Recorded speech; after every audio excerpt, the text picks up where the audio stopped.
L'agréable lait sucré. Elle était une fois une femme paysanne qui avait deux vaches. Une blanche s'appelle Clairlait, l'autre une brune. Son nom Miellait. L'extraordinaire, c'est que Miellait donne du lait délicieux et sucré. Clairlait donne du lait normal. Badia la paysanne, comme elle était la seule dans son village à vendre du lait sucré et agréable, sa vie avec son entourage devenait très difficile. De mauvais comportements envers elle de la part de ses voisins, la jalousie, l'envie et l'égoïsme perturbent sa modeste vie. Un jour, par abus de confiance, une de ses voisines lui jouait un mauvais tour. Satana, sa voisine, en réincarnant le rôle de conseiller, proposa sur elle des idées diaboliques. Satana pour Badia, c'était sa voisine qui dénie toujours de confiance et n'y est aucun doute que derrière ce masque se cachait le visage du vrai vilain. Et comme ça, tout commençait. Gentille voisine, pourquoi ne pas essayer de rendre Clairlait dans du lait sucré comme Miellait, dit Satana. Badia très étonnée. Comment, ma chère voisine, c'est du sourcilier ou de la magie? La voisine. Non, ni ça, ni ça. Mais c'est un secret. Un secret, répond la paysanne. Un secret qui vient du soleil, dit Satana avec des yeux qui brillent mal. La gentille paysanne devint très foule de curiosité et hâte de savoir ce secret. Je te le jure de le faire, dit-elle sans même penser. Satana atteint son objectif. Alors, écoute, la couleur de Miellait est brune. C'est pour cela que son lait est sucré, dit-elle. Badia sans réfléchir. Et la couleur de Clairlait est blanche. Pour cela, son lait est normal.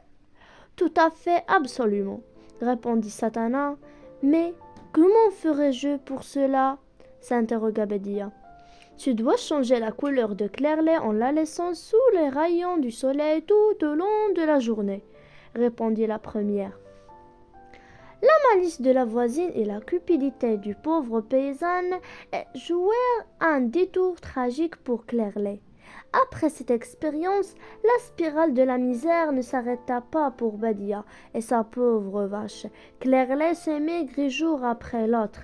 Badia s'arrêta de vendre du lait à ses voisins. Elle décida de rester avec sa vache malade à la maison et ne sortir qu'au coucher de soleil pour amener de l'herbe à ses deux vaches.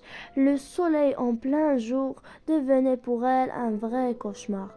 Un soir, au tomber du jour, en retournant à la maison, Badia, épuisée, s'arrêta un peu pour se reposer. L'air était très beau, une incroyable image du coucher du soleil. Quel beau soleil, murmura Badia. Le soleil n'a jamais été un cauchemar, c'est la source de la vie. Après, elle entra dans un court sombre, puis un petit rêve. Un rayon vient du soleil, chuchota à lui de la paysanne, avec une voix très douce.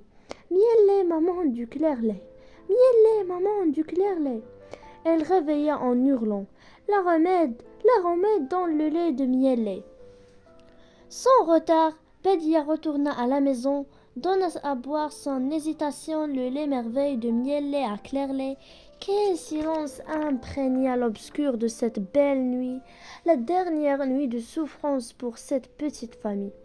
Le lendemain, à l'aube, la vache épuisante trouvait ses forces, debout sur ses pieds, lécha sa sœur, symbole de remerciement.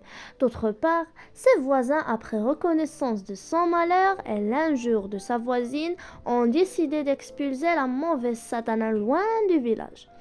Jour après jour, la joie est de retour, la vie de Badia se changeait au mieux, sa belle Clairlait guérit, devint en très bonne santé, donna du lait, un très bon lait, un délicieux lait sucré, et oui, maintenant deux vaches qui donnent du lait sucré, un très agréable lait sucré.